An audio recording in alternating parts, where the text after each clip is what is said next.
ಇವತ್ತು ಸದನದಲ್ಲೇ ಸಿಎಂ ಸಿದ್ದರಾಮಯ್ಯ ಒಂದು ಘೋಷಣೆ ಮಾಡಿದ್ರು. ಈಗ 2.5 ವರ್ಷವೂ ನಾನೇ ಸಿಎಂ ಆಗಿದ್ದೀನಿ, ಮುಂದೆ ಕೂಡ ನಾನೇ ಸಿಎಂ ಆಗಿರ್ತೀನಿ ಅನ್ನುವಂಥ ಒಂದು ಮಾತನ್ನ ಹೇಳಿದ್ರು. ಅದಕ್ಕಿಂತ ಬಹಳ ಮುಖ್ಯವಾಗಿ ಗಮನ ಸೆಳೆದ ವಿಚಾರ ಅಂತ ಹೇಳಿದ್ರೆ, ಈ 2.5 ವರ್ಷ ಆದಮೇಲೆ ಬಿಟ್ಕೊಡ್ಬೇಕು, ಅಧಿಕಾರ ಹಂಚಿಕೆ ಆಗಬೇಕು ಅನ್ನುವಂಥ ತೀರ್ಮಾನ ಏನಾಗೇ ಇಲ್ಲ ಹೈಕಮಾಂಡ್ ಮಟ್ಟದಲ್ಲಿ ಅನ್ನುವಂಥ ಒಂದು ಮಾತುಗಳನ್ನು ಕೂಡ ಅವರು ವ್ಯಕ್ತಪಡಿಸಿದ್ರು. ಈ ಮೂಲಕ ಒಂದೇ ಕಲ್ನಲ್ಲಿ ಮೂರು ಹಕ್ಕಿಗಳನ್ನು ಹೊಡೆಯುವಂಥ ಒಂದು ಪ್ರಯತ್ನವನ್ನು ಸಿದ್ದರಾಮಯ್ಯ ಅವರು ಮಾಡಿದ್ದಾರೆ. ಒಂದು, ವಿಪಕ್ಷಗಳಿಗೆ ಉತ್ತರ ಕೊಡೋದು, ಇನ್ನೊಂದು ತಮ್ಮದೇ ಪಕ್ಷದಲ್ಲಿರುವಂತಹ ವಿರೋಧಿ ಗುಂಪುಗಳಿಗೆ ಒಂದು ಸಂದೇಶ, ಜೊತೆಗೆ ಹೈಕಮಾಂಡ್ಗೂ ಕೂಡ ಒಂದು ಮೆಸೇಜ್ ಅನ್ನು ಪಾಸ್ ಮಾಡೋ ನಿಟ್ಟಿನಲ್ಲಿ ಇವತ್ತು ಸಿದ್ದರಾಮಯ್ಯ ಅವರು ಮಾತಾಡಿದ್ದಾರೆ.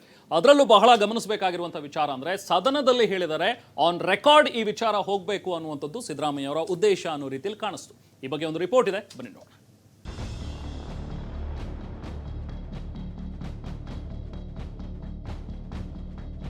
ಕರೆಕ್ಟ್ ಇಲ್ಲ ಹೇಳಿ. ಪ್ರತಿಪಕ್ಷ ನಾಯಕರೇ 2.5 ವರ್ಷಕ್ಕೂ 2.5 ವರ್ಷ ಅಂತ ಹೇಳೇ ಇಲ್ಲ.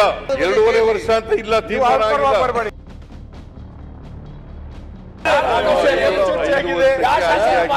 2.5 ವರ್ಷ ಆಗಿದೆ, ನಾನೇ ಮುಖ್ಯಮಂತ್ರಿ, ಮುಂದೆನೂ ನಾನೇ ಇರ್ತೀನಿ. ಹೈಕಮಾಂಡ್ನವರು ನನ್ನ ಪ್ರಕಾರ ನನ್ನ ಪರವಾಗಿ ಇರೋದು. ನಾನು ಅವರಿಬ್ರು ಒಪ್ಪಂದಕ್ಕೆ ಬಂದಿದ್ದೀವಿ. ನಮ್ಮ ಹೈಕಮಾಂಡ್ ಒಂದು ಒಪ್ಪಂದಕ್ಕೆ ತಂದಿದೆ. ಆ ಪ್ರಕಾರ ಇಬ್ರು ನಡ್ಕೊಂಡು ಹೋಗ್ತೇವೆ. ಮಾನ್ಯ ಮುಖ್ಯಮಂತ್ರಿಗಳು ಏನ್ ಹೇಳ್ತಾರಲ್ಲ ಅದೇ ಫೈನಲ್. ಈಗ ನಾನೇ ಮುಖ್ಯಮಂತ್ರಿ. ಸಿಎಂ ಸಿದ್ದರಾಮಯ್ಯ ಸದ್ದಿಲ್ಲದೆ ಸಂದೇಶ ಕೊಡೋದ್ರಲ್ಲಿ ನಿಸ್ಸೀಮರು. ಯಾರ್ಯಾರಿಗೆ ಯಾವಾಗ ಹೇಗೆ ಮೆಸೇಜ್ ಮುಟ್ಟಿಸಬೇಕು ಅನ್ನೋ ಕಲೆ ಕರಗತ ಮಾಡಿಕೊಂಡಿರೋ ನಾಯಕ.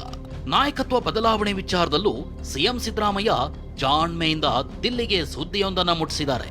ಒಂದೇ ಮಾತಿನಲ್ಲಿ ಆಪ್ತರಿಗೆ ವಿಶ್ವಾಸ, ಎದುರಾಳಿಗೆ ಸ್ಪಷ್ಟ ಸಂದೇಶ ರವಾನಿಸಿದ್ದಾರೆ. 2.5 ವರ್ಷ ಅಂತ ಹೇಳೇ ಇಲ್ಲ. 2.5 ವರ್ಷ ಅಂತ ಇಲ್ಲ, ತೀರ್ಮಾನ ಆಗಿಲ್ಲ. ಅಷ್ಟಕ್ಕೂ ವಿಷಯ ಏನು ಅಂದ್ರೆ, ಅಧಿಕಾರ ಹಂಚಿಕೆ ಮಾತುಕತೆ ಆಗಿದೆ ಅನ್ನೋದು ಡಿಕೆ ಬಣದ ಬಲವಾದ ವಾದ. ಇದೇ ಮಾತನ್ನ ಸಿದ್ದರಾಮಯ್ಯ ಆಪ್ತರ ಮುಂದೆಯೂ ಕನಕಪುರ ಬಂಡೆ ಪ್ರಸ್ತಾಪ ಮಾಡಿದ್ರು. ಡಿಸಿಎಂ ಬ್ರದರ್ ಡಿಕೆ ಸುರೇಶ್ ಹಾಗೂ ಉಳಿದ ನಾಯಕರು ಸಿದ್ದರಾಮಯ್ಯ ಮಾತೊಂದನ್ನ ಕೊಟ್ಟಿದ್ದಾರೆ. ಅದರಂತೆ ಕುರ್ಚಿ ಬಿಟ್ಟು ಇಳಿಯಲಿ ಅನ್ನೋ ಪ್ರಸ್ತಾಪ ಇಟ್ಟಿದ್ರು.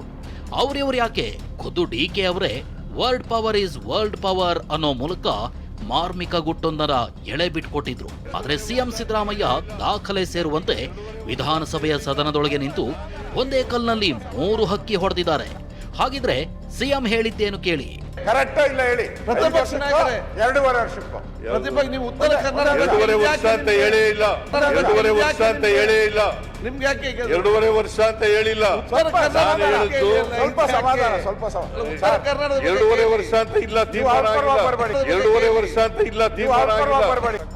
ಹೀಗೆ ವಿಪಕ್ಷ ನಾಯಕ ಅಶೋಕ್ ನಾಯಕತ್ವ ಬದಲಾವಣೆಯ ಚರ್ಚೆಯನ್ನ ಸಿಎಂ ಮುಂದಿಟ್ರು. ಆಗ ಕಡ್ಡಿ ಮುರಿದಂತೆ ಮಾತನಾಡಿದ ಸಿದ್ದರಾಮಯ್ಯ 2.5 ವರ್ಷಕ್ಕೆ ಮಾತ್ರ ಸಿಎಂ ಅಂತ ತೀರ್ಮಾನ ಆಗಿಲ್ಲ ಅಂತ ಇಷ್ಟು ದಿನಗಳ ಕಾಲ ನಡೀತಿದ್ದ ಚರ್ಚೆಗೆ ತಿರುವು ಕೊಟ್ರು. ಸಾಲದಕ್ಕೆ ನಾನೇ ಮುಂದುವರಿತೀನಿ ಅಂತ ಪುನರುಚ್ಚರಿಸಿದ್ರು.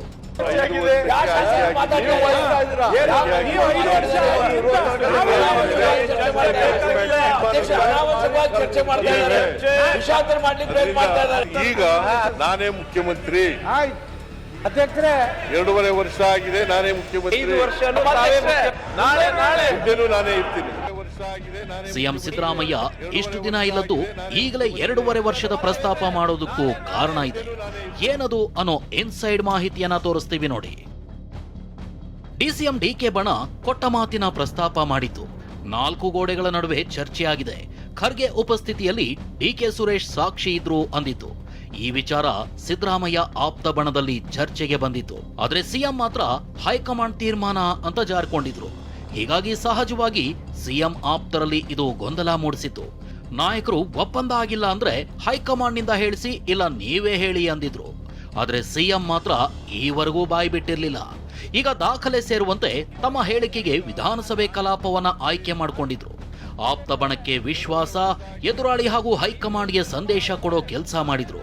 ಈ ಮೂಲಕ ಚದುರಂಗದ ಒಂದು ಆಟ ಮುಗಿಸಿ ಹೊಸ ಚದುರಂಗದ ಅಂಕಣ ಸಿದ್ಧಪಡಿಸಿದ್ದಾರೆ.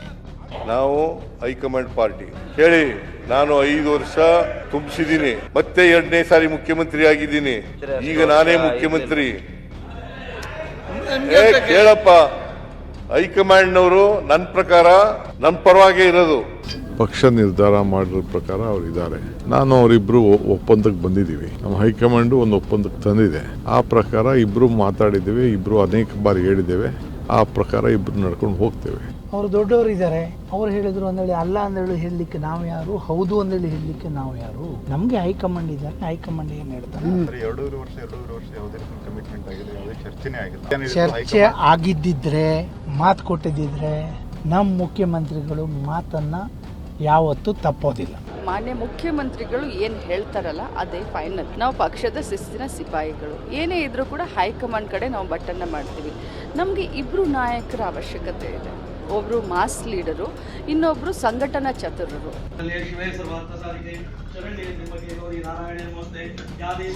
ಮತ್ತೊಂದು ಕಡೆ ಪ್ರಾರ್ಥನೆ ಮೇಲೆ ನಂಬಿಕೆ ಇಟ್ಟಿರೋ DCM DK Shivakumar temple run ಮಾಡಿದ್ದಾರೆ. ಗೋಕರ್ಣದ ಮಹಾಬಲೇಶ್ವರ ಹಾಗೂ ಮಹಾಗಣಪತಿಗೆ ಪೂಜೆ ಸಲ್ಲಿಸಿದ್ರು. ತಾಮ್ರಗೌರಿಗೆ ವಿಶೇಷ ಪೂಜೆ ನೆರವೇರಿಸಿದ್ರು. ಗೋಕರ್ಣದ ಆತ್ಮಲಿಂಗಕ್ಕೆ ಪೂಜಿಸಿದ್ರು.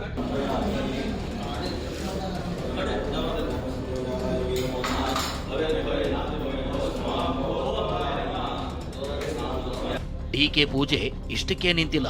ಮುಂದುವರೆದು ಆನ್ಲೆಯ ಜಗದೀಶ್ವರಿ ದೇಗುಲದಲ್ಲಿ ಪ್ರಾರ್ಥನೆ ಸಲ್ಲಿಸಿದ್ದಾರೆ.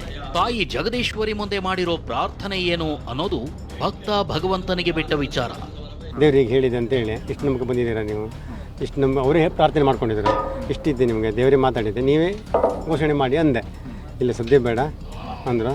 ನಾನು ಹೇಳಲಿಕ್ಕೆ ಅದಕ್ಕೂ ಏನು ಮಾತಾಡಲಿಲ್ಲ ಅವರು. ಅಲ್ಲ ಅವ್ರು ಮಾತಾಡಲಿಲ್ಲ ಏನು, ಹಾಗಾಗಿ ಸದ್ಯದಲ್ಲಿದೆ. ಮತ್ತೆ ಈಗ 1 ತಿಂಗಳಲ್ಲಿ ಬರ್ತಾರೆ. ಮತ್ತೀಗ ಮತ್ತೆ 1 ತಿಂಗಳಲ್ಲಿ ಮತ್ತೆ ವಾಪಸ್ ಬರ್ತಾರೆ.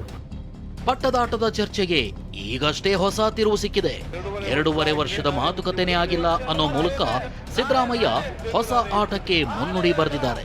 ಇದಕ್ಕೆ ಡಿಕೆ ಬಣ ಬರೆಯುವ ಬೆನ್ನುಡಿ ಅದೇಗಿರಲಿದೆ ಅನ್ನೋದು ಕುತೂಹಲ ಮೂಡಿಸಿದೆ. ಉತ್ತರ ಕನ್ನಡದಿಂದ ಸೂರಜ್ ಜೊತೆ ಕಿರಣ್ ಹನ್ಯಡ್ಕ, TV9 ಬೆಳಗಾವಿ.